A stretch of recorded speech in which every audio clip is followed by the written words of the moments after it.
যদি নূর এবং নূরের দল এর আগে সংঘাতে ইন্ধন দিয়ে থাকে বা সংঘাতের সাথে জড়িত থেকে থাকে, তাহলে তাদেরকে আইনের আওতায় নিয়ে আসেন, তাদেরকে অ্যারেস্ট করেন। কিন্তু তাদের উপরে এই ধরনের নির্মম শারীরিক অত্যাচার, যেটার পর আজকে 48 ঘন্টা হয়ে যাবার পর এখনো হসপিটালাইজ। এই গণমাধ্যম কর্মীদের কথা যদি বলি, কারণ কালকে আলোচনায় বলছিল যে গণমাধ্যমও হঠাৎ করে অনেক বেশি সমালোচনায় মুখরিত হচ্ছে অন্তর্বর্তী সরকারে। সেটা আসলে মাননীয় প্রধান উপদেষ্টা কিন্তু সেই যদি বলি যে এক ধরনের এক্সেস সবাইকে দিয়েছে, মন খুলে সমালোচনা করেন, সাহস পাচ্ছে, সবাই করছে।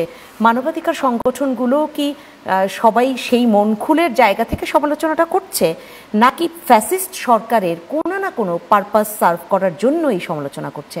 কোনটা? বেশিরভাগ সংঘাত আসলে এখন রাজনৈতিক দলের বাইরে হচ্ছে এবং অনেক ধরনের আপনার স্টেক হোল্ডার, স্পেশালি তরুণ ছাত্র সমাজ বা এরকম অনেক ধরনের স্টেক হোল্ডারদের রিলেটেড ঝামেলাগুলো হচ্ছে।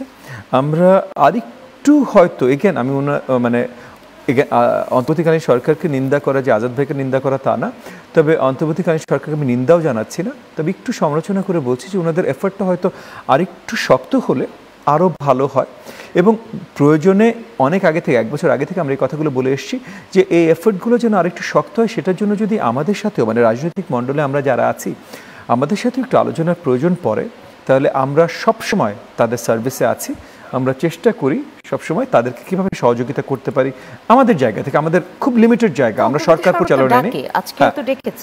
হ্যাঁ, এগেন আমরা আমাদের জায়গা থেকে বলছি যে আমরা ওই সহযোগিতা হাত বাড়িয়ে দেবার জন্য বা সবভাবে মানে কাজ করবার জন্য আমরা সবসময় প্রস্তুত ছিলাম গত 12 মাস, আগামীতেও প্রস্তুত থাকবো। কারণ একটা জিনিস আমরা দেখতে চাই না কোনোভাবে এত আন্দোলন, যুদ্ধ, ত্যাগ স্বীকারের পর যেই ফ্যাসিবাদ থেকে আমরা এই দেশকে মুক্ত করতে সক্ষম হয়েছি, তার কোনো না কোনো টেন্টাকলসের মাধ্যমে আবার দেশটা জড়িয়ে যাক, এটা আমরা দেখতে চাই না। সো সেই জায়গা থেকে আমাদের অন্তর্বর্তীকালীন সরকারের সাথে অনেক মতবিরোধ থাকতে পারে, অনেক কিছু আমাদের আমাদের অনেক আপনার অমিল থাকতে পারে, আমাদের অনেক গ্রিভেন্সেসও থাকতে পারে, কিন্তু ওই জায়গাটাতে আমরা সবসময় অন্তর্বর্তীকালীন সরকারের সাথে আছি, পাশে আছি, সহযোগিতা আছি। এরপর এখন আপনি আসলে মানবাধিকার সংগঠনের কথাগুলো, মানবাধিকার সংগঠন কি বলছে না বলছে এগুলো নিয়ে আমি বেশি আলোচনা করব না। আমি ছোট্ট একটা আলোচনায় আসতে চাই যে আজ থেকে মাত্র 2 দিন আগে, মানে 48 ঘন্টা আগে, অলমোস্ট এই সময় এর থেকে একটু আগে নুরুল হক নুরুর উপরে একটা আক্রমণ হলো। এবং এটাকে আমি আসলে আক্রমণ ছাড়া অন্য কোনো ভাষা ব্যবহার করতে পারছি না, বিকজ আইন শৃঙ্খলা বাহিনীর স্পেসিফিক কিছু ম্যান্ডেট আছে, স্পেসিফিক কিছু লিমিটেশন আছে। এক্সেসিভ ফোর্স কখনো একটা আইন শৃঙ্খলা বাহিনী ব্যবহার করতে পারে না, এবং আইন শৃঙ্খলা বাহিনী সরকার দ্বারা পরিচালিত। সরকার, সেটা অন্তর্বর্তীকালীন সরকার হোক, রাজনৈতিক সরকার হোক, যে ধরনের সরকার হোক, সরকার দ্বারা পরিচালিত। এখন হতেই পারে যে আইন শৃঙ্খলা বাহিনীগুলো ওই ক্ষণে, ওই সময় সরকারের যা ইনস্ট্রাকশনস ছিল, যা লিমিটেশনস দেওয়া ছিল, সেগুলো ভঙ্গ করে কাজ করেছে। বা সেটাও যদি কাজ করে থাকে, তাহলে সরকারের উপরে একটা দায়িত্ব আছে যে তাদেরকেও জবাবদিহিতার মধ্যে আনতে চেষ্টা করা। তো নুরুল হক নুরের সাথে যেটা হয়েছে, এটা কোনোভাবে অ্যাকসেপ্টেবল না। তার আগে নুরুল হক নুর কি করেছে, তার দল কি করেছে, কি করে নাই, কোনো কিছু এখন আসার কথা না। বক্তব্যটা আমি স্পষ্টভাবে শুনতে চাই। দুটো দল, জাতীয় পার্টি এবং গণ অধিকার পরিষদ, তাদের দুটো ভিন্ন মত এবং তারা ওখানে সংঘাতে জড়িয়েছে। সেই সংঘাত নিয়ন্ত্রণ করতে গিয়ে সেনাবাহিনী গণ অধিকার পরিষদের নেতাকর্মীদের এভাবে বিধ্বস্ত কেন মারলো, আপনার কি মনে হয়? ফার্স্ট এন্ড ফরমোস্ট কয়েকটা জিনিস একটু পরিষ্কার করা প্রয়োজন। এক হলো, সংঘাতের ভেতরে এই ঘটনাটা ঘটেনি। গণ অধিকার পরিষদ এবং বাংলাদেশ জাতীয় পার্টিকে একদম পার্টি অফিসে ঢুকিয়ে দিয়ে তারপরে সংঘাত যেটা হয়েছিল, এগেন সেটা থেকে দোষারোপ কাকে করা যেতে পারে, কাকে করা যেতে পারে এটাতে যাব না। যেই আপনার মুভমেন্টে বা যেই কর্মসূচিতে গণ অধিকার পরিষদ গিয়েছিল, আমি ওটার সাথে একমত না, সেটা ভিন্ন।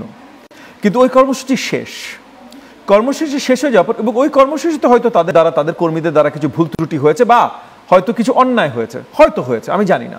পয়েন্টটা হলো, যেই সময় গণ অধিকার পরিষদ এবং নুরুল হক নুরুর উপরে আক্রমণ হয়েছে, সেই সময়টা তারা একটা প্রেস ব্রিফিং করতে যাচ্ছিল। সো একটা শান্তিপূর্ণ কর্মসূচি তারা করতে যাচ্ছিল, প্রেস ব্রিফিং। যে কোনো কেউ সিম্পল এতটুকু জ্ঞান তাদের আছে যে প্রেস ব্রিফিং এর সময় উত্তেজনামূলক কিছু হয় না, তারা প্রেসকে ডেকে মাইক রেখে কথা বলে। এই সময় হঠাৎ করে আমরা বারবার, এইটার ভিডিও এভিডেন্স ভাই পরিষ্কার, এর আগে কি হয়েছে ভিন্ন ইস্যু, আমি এই সময়টা শুধু কথা বলছি, জি এটা পরিষ্কার যে ওই সময়টায় হঠাৎ করে আকস্মাত তাদের উপরে বাজেভাবে আক্রমণ হয়েছে। এবং যদি নূর এবং নূরের দল এর আগে সংঘাতে ইন্ধন দিয়ে থাকে বা সংঘাতের সাথে জড়িত থেকে থাকে, তাহলে তাদেরকে আইনের আওতায় নিয়ে আসেন, তাদেরকে অ্যারেস্ট করেন। কিন্তু তাদের উপরে এই ধরনের নির্মম শারীরিক অত্যাচার, যেটার পর আজকে 48 ঘন্টা হয়ে যাবার পর এখনো হসপিটালাইজ। আমি ওই জায়গাটাই জানতে চাচ্ছিলাম যে সেনাবাহিনী বা যৌথ বাহিনী বা পুলিশ তারা গিয়ে হঠাৎ করে কেন আক্রমণ করলো, এইটাকে আমি আক্রমণ কেন আচ্ছা ভেরি কুইকলি আমি বলছি, তারা আক্রমণ কেন করলো এটা আমার বিষয় না, উত্তর দেওয়ার কারোর কাজ আমার না, এটা সরকারের উত্তর দেওয়ার কাজ। সরকার যদি উত্তর দিতে না পারে তাহলে বিচারের আয়তায় যারা দায়িত্বশীল ছিলেন তাদেরকে বিচারের আয়তায় আনা এটা সরকারের দায়িত্ব, কোন স্পেসিফিক বাহিনী না, সরকারি বাহিনী। তারা নানান কাজ যদি করে থাকে, অর্থায়ন হয়ে থাকে এবং ৭১ মঞ্চ নানান কিছু এজেন্ডা নিয়ে নেমেও থাকে, সেটা একটা ব্যাপার, সেটা নিয়ে নানান ধরনের কথা হতে পারে, সেটা নিয়ে নানান পদক্ষেপ হতে পারে, কিন্তু সেখানে আইন শৃঙ্খলা রক্ষাকারী বাহিনীর আগে মব কেন গেল, এই মবটা কেন মানুষকে এত ভোগাচ্ছে, আপনার কাছে এই জায়গাটা একটু শুনতে চাই। ফার্স্ট অ্যান্ড ফরমোস্ট, বাক স্বাধীনতা article 39 of our current constitution protect করে। এখন বাক স্বাধীনতার ভিতরে আপনি অনেক ধরনের কথা বলতে পারেন ভাই, সেটা ৭১-এর মঞ্চ হোক, যেটাই হোক, যে কোনো কিছু আপনি বলতে পারেন। আমরা এত বছর হাসিনার বিরুদ্ধে বা আওয়ামী দুঃশাসনের বিরুদ্ধে যখন আন্দোলন করেছি, অনেক কিছুর জন্য আন্দোলন করেছি, কিন্তু এর ভিতরে বড়ভাবে কিন্তু বাক স্বাধীনতা বড় জায়গা করে নিয়েছিল। আমরা যে স্বাধীনতাগুলো আমরা এক্সপেক্ট করি, আমরা বিশ্বাস করি গণতান্ত্রিক যে কোনো রাষ্ট্র ব্যবস্থায় প্রত্যেকটা নাগরিক ডিজার্ভ করে, তার মধ্যে ওয়ান অফ দ্য প্রিমিয়ার হলো বাক স্বাধীনতা। তো সেই জায়গা থেকে ৭১ মঞ্চ, আনলেস তাদের এগেনস্টে, মানে ৭১ মঞ্চ হয়ে যারা দাঁড়িয়েছে তাদের এগেনস্টে কোনো ক্রিমিনাল মামলা বা কিছু নেই, তাহলে এই বাক স্বাধীনতা তাদের থাকা উচিত। মব জাস্টিস আসলে আইন বহির্ভূত, এটা কোনোভাবেই আমরা অ্যালাউ করতে পারি না। মানে আমরা 32 নম্বর, ধানমন্ডি 32 নম্বর মবকে দিয়ে চুরমার করে দেয়া, এটা আমরা করতে পারি না আইনত। আমি মনে করি, এবং আমি আসলে অন্তর্বর্তীকালীন সরকারের মাননীয় প্রধান উপদেষ্টা যখন প্রথমবার আমাদের অগস্টে মিটিং হয়, তখন আমি একটা পার্সোনালি আমার তরফ থেকে আমি একটা রিকোয়েস্ট জানিয়েছিলাম যে ধানমন্ডি 32 নম্বরকে আমাদের জুলাই জাদুঘর হিসাবে যদি আখ্যায়িত করে, ওর ভেতরের কন্টেন্টস চেঞ্জ করে ওটা করা হয়, তাহলে অনেক ভালো হতে পারে। ইদার ওয়ে আমার সাজেশন যে নিতে হবে তা না, তবে মবের মাধ্যমে যখনই কোনো কিছু আপনার বাস্তবায়ন হয়, সেটা automatically by its very nature আইন বহির্ভূত। আইন বহির্ভূতভাবে কোনো কিছু বাস্তবায়ন আমরা দেখতে চাই না। তবু ওখানে ধানমন্ডি 32 নম্বরটা যেটা হয়েছে, সেটা আর্লি ডেজে হয়েছে, তখন অন্তর্বর্তীকালীন সরকারও পুরোপুরি আর কি সামাল দিয়ে নিতে, তাদের সবাইকে জাজ করতে হলো, তাদেরকে ওই মিনিমাম ডিউটা দিয়ে জাজ করা উচিত। তো সেই হিসেবে আমি বলছি যে তাদের সমালোচনার জায়গায় ওখানে তারা পুরোপুরি সাজিয়ে উঠতে পারেননি।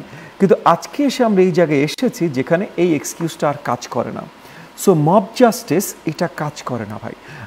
এই যে মনে করেন ফুয়াদ একটা কথা বললেন, ছাত্রলীগ মিছিল করেছে, এবং আমরা দেখছি হরহামেশা ছাত্রলীগকে মিছিল করতে। ছাত্রলীগ নিষিদ্ধ অর্গানাইজেশন, আইনগতভাবে তাদেরকে বাধা দেয়া উচিত, প্রয়োজন, এবং যারা এই মিছিলে নেমেছিলেন তাদেরকে আইনের আওতায় আনা প্রয়োজন। এবং এটার সিসিটিভি ভিডিও আছে আমার ফোনে, এখন আমি আপনাদের 3টা ভিডিও দেখাতে পারবো গতকালের মিছিলের। তো এখানে চেহারাগুলো পরিষ্কার দেখা যাচ্ছে, হ্যাঁ পরিষ্কার দেখা যাচ্ছে, তাহলে এদেরকে কেন অ্যারেস্ট করা হচ্ছে না? এটা মব জাস্টিস না, এটা সঠিক জাস্টিস হতো। কিন্তু এক জায়গায় বসে কেউ আলোচনায় বসছেন, সেটাকে মব জাস্টিস মানে মবের মাধ্যমে থামিয়ে দেয়া। এখন মনে করেন, যেমন মনে করেন আপনি যে ঘটনাটার কথা বলছেন, এখানে জনাব লতিফ সিদ্দিকীকে আলাদাভাবে ভিক্টিমাইজ করা হয়েছে। এখন জনাব লতিফ সিদ্দিকী আওয়ামী লীগের মন্ত্রী ছিল, যখন মন্ত্রী ছিল আমি ধরেই নিচ্ছি ভাই সে দেশ জাতি জনগণ বিরোধী কিছু না কিছু কাজ নিশ্চয়ই করেছে, সেটার মামলায় তাকে আইন আওতায় নিয়ে আসেন। কিন্তু সে একটা আলোচনায় বসেছে, সেখানে মব জাস্টিস এইটা এগেন ভাই আমরা আইনের শাসন দেখতে চাই। হাসিনার বিরুদ্ধে বা আওয়ামী দুঃশাসনের বিরুদ্ধে যখন আমরা দাঁড়িয়েছিলাম, আইনের শাসন ছিল না বলে দাঁড়িয়েছিলাম, অন্য কোনো কারণে দাঁড়াই নাই। কিন্তু আজকে তাহলে আমাদের সর্বপ্রথম চাওয়াটা হলো আইনের সঠিক শাসন। সেই আইনের সঠিক শাসন আমরা দেখতে চাই। সো নুরুল হক নুরের উপরে যখন আক্রমণ হচ্ছে, এটা আইনের শাসন না। যে যদি কেউ অপরাধ করে থাকে সেটা আইন দেখবে, কিন্তু মব গিয়ে সেটা হাতে তুলে নেবে সেটা একেবারেই চাচ্ছেন না। প্রধান উপদেষ্টার প্রেস সচিবও বলেছেন যে ফেব্রুয়ারিতেই নির্বাচন হবে, এবং বিএনপির স্থায়ী কমিটির সদস্য সালাউদ্দিন আহমেদও আসলে গতকাল যে কথাটা বলেছেন যে একমাত্র আল্লাহ ছাড়া আর এই নির্বাচনকে ঠেকাতে পারবে না, ফেব্রুয়ারিতেই হবে। সেই জায়গায় আসলে আস্থা আপনারা কতটা রাখছেন যে ফেব্রুয়ারিতে নির্বাচন হচ্ছে? দেখেন, আপাতত অনেক ধরনের প্রশ্ন ক্রমাগত উঠছে, কিন্তু এই প্রশ্নগুলো উঠবার জন্য যে আমরা আস্থাহীনতায় ভুগছি এটা সত্যি না। অন্তর্বর্তীকালীন সরকারের দুর্বলতা আছে, সেটা থাকাটা স্বাভাবিক, এবং সেটার অপব্যবহার অনেকে করতে চেষ্টা করছে, সেটা হওয়াটাও স্বাভাবিক। একটা গণ অভ্যুত্থানের পরবর্তী পর্যায়ে যে অনেকের অনেক আশা আকাঙ্ক্ষা থাকবে, সেই আশা আকাঙ্ক্ষাগুলো সব মানে একদম সঠিকভাবে পূরণ হবে সেটাও বাস্তবিক না। সেই সব বাস্তবতায় আমরা আছি। ফুয়াদ যেমন বললেন যে আমাদের তো আসলে আমাদের কারেন্ট বাস্তবতাটাও জাজ করতে হবে, যে আমরা এর আগে কোথায় ছিলাম, এখন কোথায় আছি, আগামী কোথায় যেতে পারি। এই বাস্তবতাগুলোর দিক দিয়ে তাকিয়ে যদি আমরা বিবেচনা করি, তাহলে আমি বড় দাগে কোনো কারণ দেখছি না আগামী নির্বাচনে আমরা কোনোভাবে বড়ভাবে হোঁচট খেতে পারি। আগামী নির্বাচন আমাদের ইতিহাসে সবচেয়ে ভালো নির্বাচন নাও হতে পারে, তবে একটা মন্দ নির্বাচন হবে এটা আমি বিশ্বাস করি না। সবচেয়ে বড় দল বিএনপি এই মুহূর্তে আছে, তারা নির্বাচনে যেতে চায়। এরপরে যে দল বাংলাদেশ জামাতে ইসলাম, তারা অনেক ধরনের নির্বাচনী ইকুয়েশন তুলতে চেষ্টা করছেন, আলোচনা তুলতে চেষ্টা করছেন, কিন্তু আমি বিশ্বাস করি তারাও নির্বাচনে আসলে যেতে চায়। একই সাথে মানে আমি মনে করেন যতগুলো গুরুত্বপূর্ণ স্টেক হোল্ডার আছে, বিজনেস অ্যান্ড আর্ম ফোর্সেস যেটাই বলেন, তারা সবাই চায় যেন সঠিকভাবে একটা নির্বাচন হয়ে যায়। তো তাহলে নির্বাচন আটকাবে এটা এই মুহূর্তে আমি বিশ্বাস করতে রাজি না।